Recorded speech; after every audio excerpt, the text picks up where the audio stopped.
أعوذ بالله من الشيطان الرجيم بسم الله الرحمن الرحيم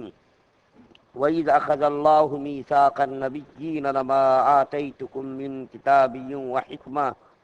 ثم جاءكم رسول مصدق لما معكم لتؤمنن به ولتنصرنه قال أأقررتم وأخذتم على ذلكم إصري قالوا أقررنا قال فاشهدوا وأنا معكم من الشاهدين فمن تولى بعد ذلك فأولئك هم الفاسقون۔ اور جبکہ اللہ تعالیٰ نے عہد لیا انبیاء کرام علیہم السلام سے کہ جو کچھ میں تم کو کتاب اور علم دوں، پھر تمہارے پاس کوئی پیغمبر آئے جو مصدق ہو اس کا جو تمہارے پاس ہے، تو تم ضرور اس رسول پر اعتقاد بھی لانا اور اس کی طرفداری بھی کرنا۔ فرمایا کہ تم نے اقرار کیا اور اس پر میرا عہد قبول کیا۔ وہ بولے ہم نے اقرار کیا، ارشاد فرمایا تو گواہ رہنا، اور میں اس پر تمہارے ساتھ گواہ میں سے ہوں، اور میں اس پر تمہارے ساتھ گواہوں میں سے ہوں۔ سو جو شخص روگردانی کرے گا بعد اس کے، تو ایسے ہی لوگ بے حکمی کرنے والے ہیں۔ سورہ آل عمران کی 80 اور 81 نمبر کی 2 آیات کریمہ ترجمے کے ساتھ آپ کے سامنے پڑھی گئی۔ پہلی آیت کریمہ میں اللہ تعالیٰ نے انبیاء کرام علیہم السلام سے جو عہد لیا تھا عالم ارواح میں، یہ عہد اس وقت لیا تھا جبکہ کائنات کی تخلیق وجود میں نہیں آئی تھی، نہ زمین بنی تھی، نہ آسمان بنا تھا، نہ چاند بنا تھا، نہ ستارے بنے تھے، نہ سورج بنا تھا، نہ سمندر، نہ پہاڑ، کچھ بھی دنیا کے اندر نہیں تھا۔ اللہ تعالیٰ نے اس وقت عالم ارواح میں انبیاء کرام علیہم السلام کی ارواح کو جمع کیا اور جمع کر کے ایک عہد لیا۔ وہ عہد یہ لیا کہ کیا تم لوگ نبی کریم صلی اللہ علیہ وسلم کے اوپر یہ عہد کرتے ہو کہ جب میں ان کو تمہارے سامنے بھیجوں گا، تمہاری زندگی میں بھیجوں گا، تمہاری موجودگی میں بھیجوں گا، تو تم لوگ اس کی مدد کرنا، اس کی نصرت کرنا اور اس کے اوپر تم لوگ ایمان لانا۔ یہ اللہ تعالیٰ نے انبیاء کرام علیہ السلام سے عہد لیا کہ کیا تم لوگ اس بات کا عہد کرتے ہو کہ تمہاری موجودگی میں جب وہ نبی آئیں گے، یعنی نبی کریم صلی اللہ علیہ وسلم، تو کیا ان کے اوپر تم ایمان لاؤ گے، ان کی تائید کرو گے، ان کی نصرت اور مدد کرو گے؟ تو تمام انبیاء کرام علیہ السلام نے اس بات کا عہد لیا کہ ہم اس کی تائید کریں گے، اس کے اوپر ایمان لائیں گے اور اس کی مدد اور نصرت کریں گے۔ تو اللہ تعالیٰ نے فرمایا کہ اچھا ٹھیک ہے، تم لوگوں نے جب عہد کیا تو میں بھی تمہارے ساتھ گواہوں میں سے ہوں، یعنی تم لوگوں نے اس بات کا عہد لیا، اس بات کا گواہ میں بھی تم لوگوں کے ساتھ ہوں، اور جو آدمی اس کے خلاف کرے گا وہ بے حکمی کرنے والا ہوگا، یعنی نافرمان ہوگا۔ تو اس آیت کریمہ میں نبی کریم صلی اللہ علیہ وسلم کی فضیلت اور عظمت اور رفعت کو بیان کیا ہے کہ نبی کریم صلی اللہ علیہ وسلم کے آنے سے دنیا میں پہلے ہی تمام انبیاء کرام علیہ السلام سے عہد لیا گیا۔ چنانچہ تمام انبیاء کرام علیہ السلام نے اپنی زندگی میں نبی کریم صلی اللہ علیہ وسلم کا انتظار کیا، اور جب وہ دنیا سے رخصت ہونے لگے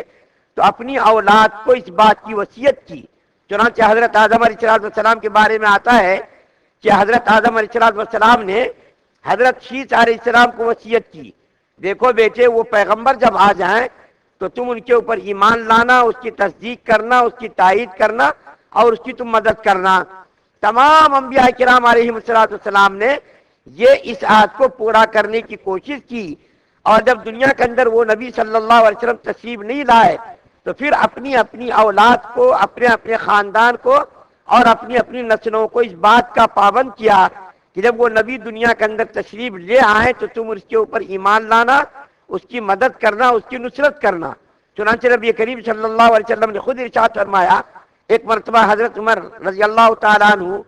توریت کے کچھ اوراق اپنے ہاتھ میں لے کر کے پڑھ رہے تھے۔ اللہ کے رسول صلی اللہ علیہ وسلم نے جب دیکھا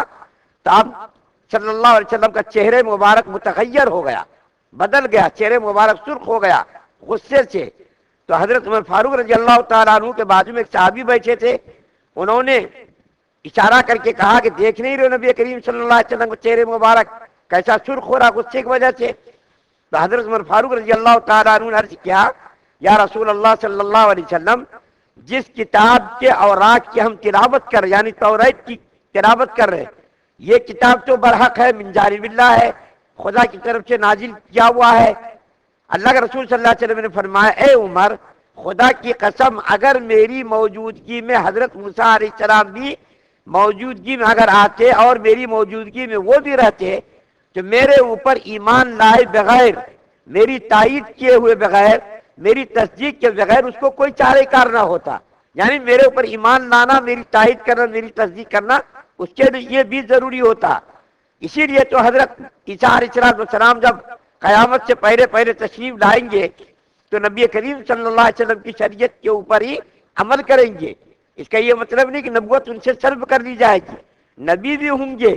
نبی ہونے کے ساتھ ساتھ نبی کریم صلی اللہ علیہ وسلم کی شریعت کے اوپر وہ خود عمل کریں گے، دوسروں کو عمل بھی کرائیں گے، خود بھی عمل کریں گے اور عمل کرائیں گے بھی۔ یہ نبی کریم صلی اللہ علیہ وسلم کی شریعت کا کمال ہے، خوبی ہے کہ نبی کریم صلی اللہ علیہ وسلم صرف امت کے نبی نہیں، اس سے پہلے جو نبی آئے سب اپنی اپنی امت کے نبی تھے، علاقے کے نبی تھے، ایک ملک کے نبی تھے، لیکن نبی کریم صلی اللہ علیہ وسلم اپنی امت کے نبی ہونے کے ساتھ ساتھ نبیوں کے بھی نبی تھے، نبیوں کے بھی کیا تھے؟ نبی تھے۔ تمام نبیوں کو بھی ہمارے نبی صلی اللہ علیہ وسلم کے اوپر ایمان لانا ضروری تھا۔ عالم ارباب میں اسی کا وعدہ ان لوگوں نے کیا تھا، ہماری موجودگی جب وہ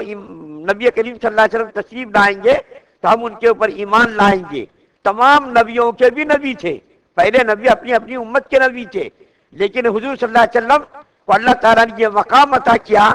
کہ اپنی امت کے نبی ہونے کے ساتھ ساتھ تمام انبیاء کرام کے بھی نبی تھے۔ اور پھر اللہ تعالیٰ نے فرمایا 81 نمبر کی آیت میں، اس عہد سے جو پھرے گا وہ بے حکموں میں سے ہوگا، نافرمانوں میں سے ہوگا۔ اللہ تعالیٰ سے دعا ہے کہ اللہ تعالیٰ ہم تمام مسلمانوں کو نبی کریم صلی اللہ علیہ وسلم کی امت کا حق ادا کرنے کی توفیق عطا فرمائے، شریعت مطہرہ پر مکمل عمل پیرا ہونے کی توفیق عطا فرمائے، پوری زندگی ہم سب کو شریعت مطہرہ پر چلنے کی اور آخری دم تک اس پر قائم رہنے کی توفیق عطا فرمائے۔ سبحان اللہ و بحمدہ، سبحان اللہ۔